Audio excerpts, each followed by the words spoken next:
একটি আদর্শ বাড়ির সাথে পরিচয় করাই দেওয়ার জন্য আপনাদেরকে নিয়ে আসলাম একটা আদর্শ বাড়িতে। এটি চরনাসিপুর ইউনিয়নের নুরুল হক খলিফার বাড়ি। তার বাড়িতে দেখেন কয়েকটা ছাগল আছে, কিছু সম্পত্তি আছে, মোরগ মুরগি আছে। হেই, আপনার কি মনে পড়ে কিনা ক্লাস 10-এ আমরা পড়ছিলাম হ্যাপি দ্য ম্যান? সেখানে প্রশ্ন ছিল যে who is happy the man, সুখী লোক কে? আসলে সুখী লোক সেই যার প্রকৃতপক্ষে কিছু জমি আছে, পুকুর আছে, জমির থেকে ধান, পুকুর থেকে মাছ এবং একটা গাভী আছে, সেখান থেকে দুধ। এইগুলি যার আছে সে প্রকৃতপক্ষে সুখী মানুষ।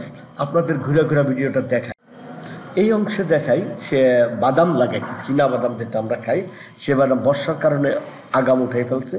এই বাদাম উঠে রোদ্রে শুকাইতেছে, এটার থেকে বাদামের কাজ করবে।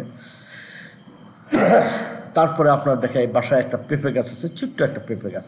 পেঁপে গাছে কত সুন্দর পেঁপে ধরছে এবং কত সুন্দর তার ফুল। আমি পেঁপে গাছটাকে আপনাকে তুলে ধরলাম। এরপর আপনাদের সাথে আমি পরিচয় করে দিচ্ছি আরেকটা গাছের সাথে, সেটা হলো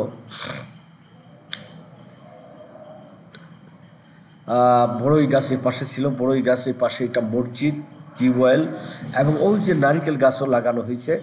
পাশাপাশি আপনারা চলে আসেন একদম এই পাশে পেয়ারা গাছ আছে, পেয়ারা গাছে পেয়ারা আছে। তারপরেও আপনাদেরকে আরেকটা গাছ, আমড়া গাছ, ওই যে সামনে দেখা যাইতেছে লম্বা হয়ে উঠতেছে আমড়া গাছ। আমড়া গাছে আমরাও ধরেছে। আসলে যে কোনো ফল তার বাড়িতে বলেন, আস্তে আস্তে সেই সবগুলি ফলেই তার ভিতরে। এটা লেবু গাছ, প্রচুর লেবু ধরছে, তার লেবু ক্রয় করতে হয় না। এই যে লেবুগুলি কত চমৎকার, দেখেন একটা লেবু দেখা যাচ্ছে, কত চমৎকার। তারপরে আপনার ওই পাশেই যেটা উঁচা গাছ, এটা হলো আমড়া গাছ। আমড়া গাছের চমৎকার আমরা ধরছে, যদিও বা খুব কম সংখ্যক, এবার হয়তো গাছটা ছোট, নতুন এই প্রথম ধরছে, আগামীতে আরও বেশি করে ধরবে। এই যে আপনাদের আমি দেখাইতে চেষ্টা করছি, ওই যে বেড়ার কাছে দুইটা দেখা যায়, ওই একটা তিনটা দেখা যায়, এইভাবে আছে আমড়া গাছ।